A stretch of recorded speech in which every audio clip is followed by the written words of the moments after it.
Hey everybody, it's Tripl-L coming in to talk about ReZero, Season 2, Part 2, Episode 3. I believe that's what we can call it. If I find another thing to call it, I'll name that in the video. But hey everyone, so I've watched the first two episodes. I watched them as they were airing. I didn't make any videos for them, but overall, it was mostly an issue of watching to see what exactly was going to happen with Subaru. Last week's episode, I was happy for it because it was a nice little thing for Subaru and Emilia. But there are some interesting, the thing with ReZero is just like I'm concerned about Subaru's development. There's some parts of like last week's episode where it seemed like Subaru had kinda cycled. Oh no, maybe it wasn't last week, maybe it was the week before. Anyway, in the first two episodes there was a part like I felt like maybe Subaru might have been regressing. It's kind of dicey, and then you have like the stuff that happens in this episode. Still a solid watch, but you know there are little things that I'm legitimately concerned about going into the future. It's really a situation where when it comes to ReZero, like I don't know how much I trust what I'm seeing on the screen, and I think there's some ideas here that don't work very well because it's ReZero. Because ReZero is a show where you see failure very often because Subaru has to suffer. It has unfortunate implications for the characters involved, and we'll get to that as we touch on some of those little topics here and there. That said, this episode did have a lot of good surprises, and it was an episode of conclusions, which makes sense because this is roughly the end of Volume 13, if I recall. I also had to open up, let me actually check, it's either 12 or 13. Oh yeah, it's 13. I had to open up 13 here as well because there were some lines that were a little bit vague on the translation that I saw from my subs. So I'll get to that part there because it's mostly the end. Anyway, for this episode, quick recap. This episode started off with a Gar flashback, and then we saw him how he got his scar. After that, we had all kinds of things happening with Gar. Gar saying he wants to keep people in, Emilia calling out Garfield, Subaru incorrectly breaking down Gar to get the truth out, Gar wanting his mom to be happy and he doesn't hate her.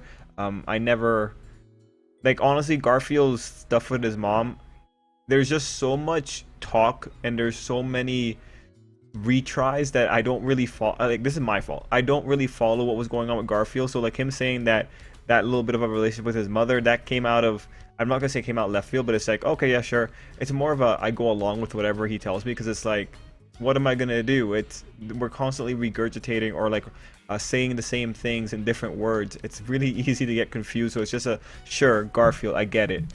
Like in terms of what he presented in this episode, I understand it. That's really all that matters at this point. Gar makes it sound like his mom hated them, which turned out to be a coping mechanism, as we found out later. When you have other characters insisting that Gar remember the truth, we find out Gar's mom is dead. He sees that during the vision, which I think was really cruel, but that's Echidna. Gar at this point had I want mom to be happy even if she hated me, but that didn't work. He got disillusioned with life. And Gar then says no one's getting out, which is essentially him saying Sanctuary is actually a sanctuary, which I thought was cool. Subaru and Gar fight with Puck assisting, and the fight continues. Subaru starts his motivational speech. We have the we have the Sloth Witch Factor coming in. We have the fight's fallout, just like, you know, it's a little bit of the reflection moment after a fight, which makes sense given that we're at the end of a novel. And then we have Gar decide to take the trial. He does it. He pulls it off. Emilia's going in. Emilia meets Echidna at the end. Okay, so that's a quick recap. Now talking about the top moments within that quick recap. So first top moment for me was definitely Emilia calling out Garfield at the beginning, and the big and scary line where she says that Gar is trying to build himself up or make himself look bigger than he is. When you find out he's a 14-year-old, that actually makes a lot of sense. He is quite literally like an animal trying to make himself look bigger. So I like the thematics there. I like how that kind of all came together, and I do enjoy what we ultimately saw there with Garfield. Really appreciated. Next top moment was the Emilia introspection. I think this is good. Emilia right now for this season has been kind of weak for me, and it's mostly because she's been that kind of victim. She's been the girl that's been crying. She's been the girl that needed Subaru to help her. It hasn't been a good showing for Emilia. And mind you, I think there's blame on multiple parts here. I think Puck is partly to blame as well, because Puck, I think they could have been building Emilia up and weaning her off of Puck while Puck was still around, as opposed to going cold turkey. I think going cold turkey the way Subaru and Puck did, I do not think it was the best move. But ReZero is a show filled with shitty people in general. So not surprised that these people are going in this direction, but I do feel legitimately bad for Emilia. So when Emilia has that big moment of introspection at the beginning where she's commenting on herself, worthwhile. I really wish we weren't doing cold turkey on her though, because this poor girl. Then after that, we had Gar's whole breakdown where he reveals all his stuff. I thought that was really cool. The issue with this whole situation with Garfield is that he's acting on a lie. More on that, he's acting on a lie that he told himself. So this makes it quite an interesting read, because you have to constantly be refixing the things that you heard in the past. You have to be really careful with ReZero, because with all the different timelines, or like all the different failed attempts going on, and then when the kid himself is essentially an unreliable narrator when he's talking about what he believes his mom was up, or like what she was about and all that kind of stuff, there's so many layers of deception going on that really you have to be looking at the final word, and then you have to be reevaluating every other part of the episode with the final word. That said, this is still a top moment for me, because the idea of Garfield acting on a lie to the point that he pretty much convinced himself out of what he had heard during the actual flashback or during the actual trial. I think a coping mechanism for a 5-year-old, that makes sense, or for a child, that makes sense.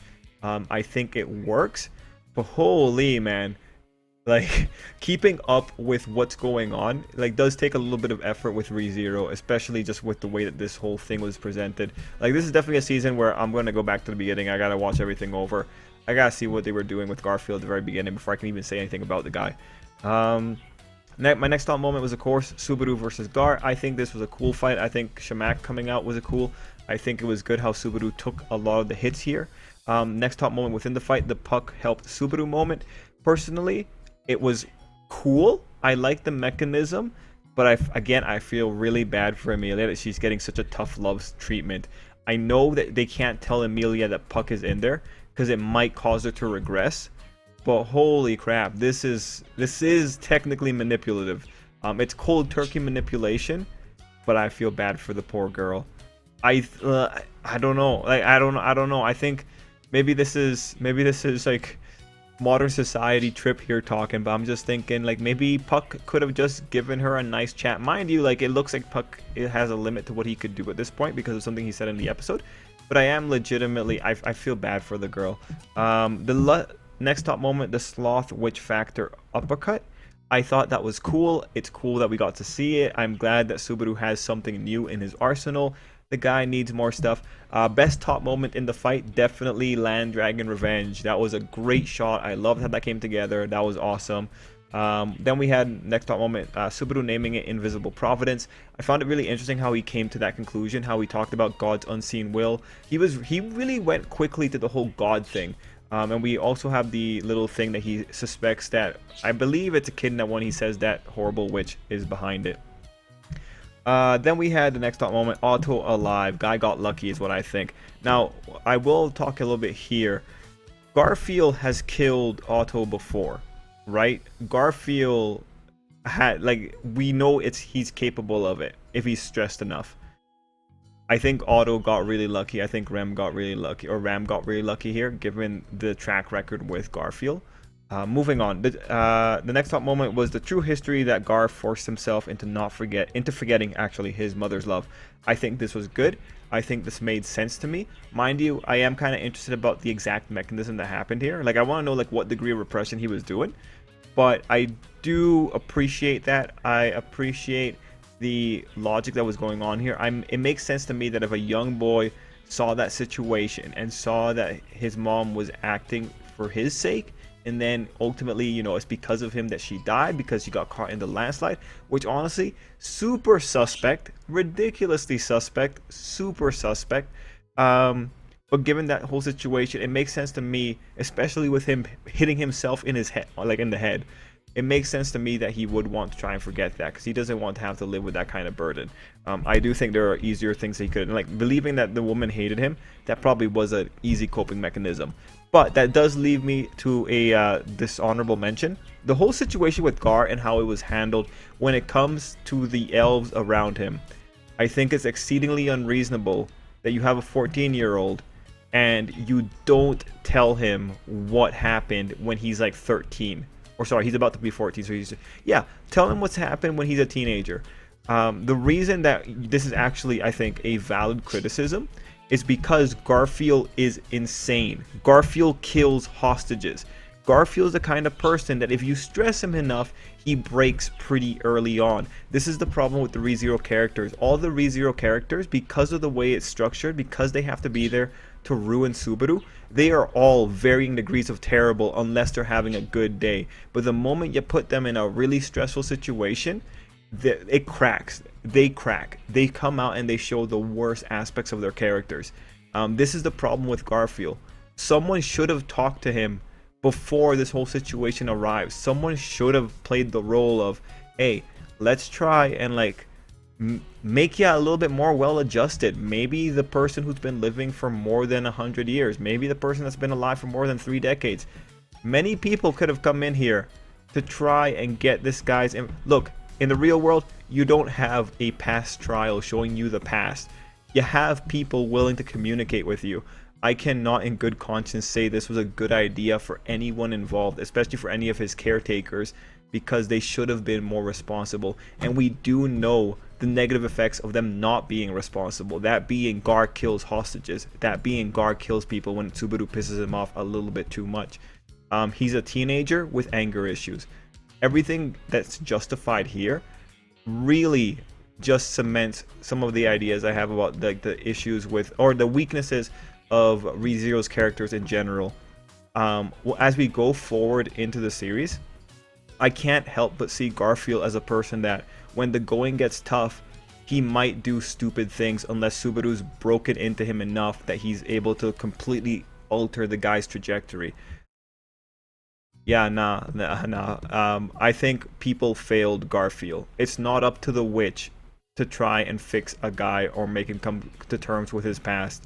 It's up to the people in his family. It's up to the people around him. Because otherwise, what you're going to end up with is a guy who can't take account for himself and has anger issues in the future. Yeah, no, I can't get behind this kind of stuff. It works for... actually, no, it doesn't work for this story. No, because we see the ramifications of having maladjusted Gar exist.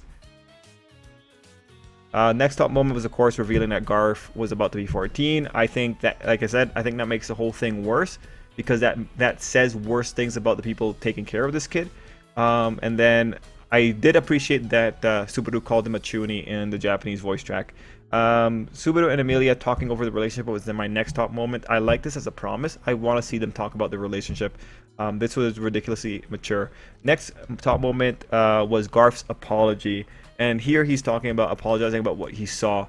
And so this is a little bit of an interesting situation, because I wasn't clear on what he was talking about. I thought that it was the graffiti, but Subaru's reaction to it seemed so weird to me that I thought, like, did this guy walk in on Subaru like having a Subaru moment or something like that? I didn't fully understand, and it was ultimately because of Subaru's reaction. It was just so overblown. And so I read the novel and it's like, okay, no, it actually is about the graffiti. And I have many thoughts here in general. Firstly, I think my issue with like, I couldn't get it because I thought it's really immature that he's getting freaked out over messages of encouragement towards Emilia. Like, did he go too far with the messages? I think so. I don't think Subaru had to fill the entire place with graffiti. And like, especially when you consider Emilia's mental state in all this, Subaru's playing like a kind of crazy game here. He doesn't know how fragile Emilia is right now, and to do that, to go to the room and fill the entire room with graffiti, like, there's a difference, man. There's different ways to get that message through. Heck, go and bake her a cake, go and bake her some bread, go and write her a message, like a nice normal message. Like, I get it, Subaru is going above and beyond, which is admirable, but time and place, man. Like, Subaru is a character of bad judgment. That's why this is a bigger issue, because this might be building to another situation where Subaru doesn't understand place and time and proper allocation of effort. Yeah, no. Like, this time around, things went really lucky, or things went the right way for Subaru. If Gar got too annoyed, he might have ended up killing people again. This was the author's saving grace for Subaru. I don't think Subaru's learned that many lessons.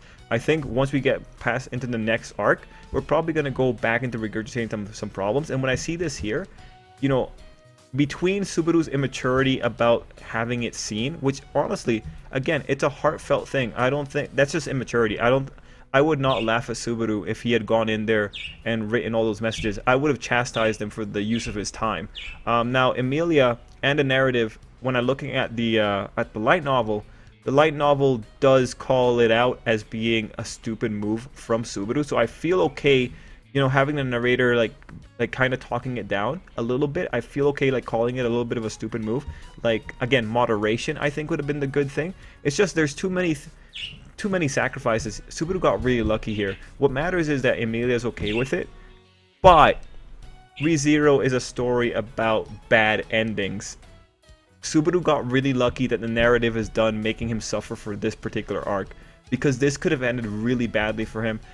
He's not getting punished in the right way for his mistakes. This is still a consistent problem.